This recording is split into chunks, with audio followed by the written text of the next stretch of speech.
మా ఈ ఉగాది అయితే మామిడి తోరణాలతో కట్టడం అయితే స్టార్ట్ అయింది.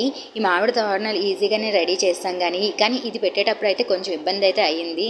ఎందుకంటున్నారా, ఈ దారబంధానికి అయితే మేకలు అయితే లేవు, కిందకి కడితే గేట్ వేసినప్పుడు తగిలేస్తుంది అనేసి రెడీ చేసిన తోరణం అయితే పక్కకైతే పడేయలేము కదా, అందుకనే ఇలా 2-in-1 టేప్ అంటారు కదా, అదే డబల్ ప్లాస్టర్ అని కూడా అంటారు. ఆ టేప్తో అయితే అడ్జస్ట్ చేసి ఎలా అయితే ఆ తోరణం అయితే పెట్టిస్తాము. ఇక్కడ ఉగాది పచ్చడి అయితే అయిపోయింది. ఇలా దేవుడికి నైవేద్యం అయితే పెట్టాము.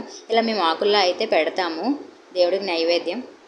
ఇలా నైవేద్యం పెట్టిన తర్వాత మేము కొంచెం కొంచెం ప్రసాదం అయితే తిన్నాము. తినిన తర్వాత ఇంకా వంట స్టార్ట్ చేయాలి కాబట్టి ఇలా దొండకాయలు అయితే కట్ చేస్తున్నాము.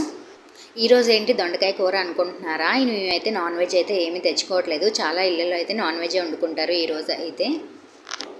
ఈ ఉగాది మేము బంగాళదుంప పులిహోర కూర లాంటివి లేదంటే బిర్యానీ ఇలాంటివి ఏవి వండుకోలేదు. ఇలా హారిదైతే చేసుకున్నాము. దీన్ని మా ఇంట్లో వాళ్ళందరూ చాలా ఇష్టంగా తింటారు. ఇంకా మనం ఆడవాళ్ళకైతే చెప్పవసరం లేదు, అన్నం ఉన్నా లేకపోయినా టీ అయితే కంపల్సరీ. ఇంకా వంటలన్నీ అయిపోయింది, నాకైతే టీ అయితే పెట్టుకొని తాగాము.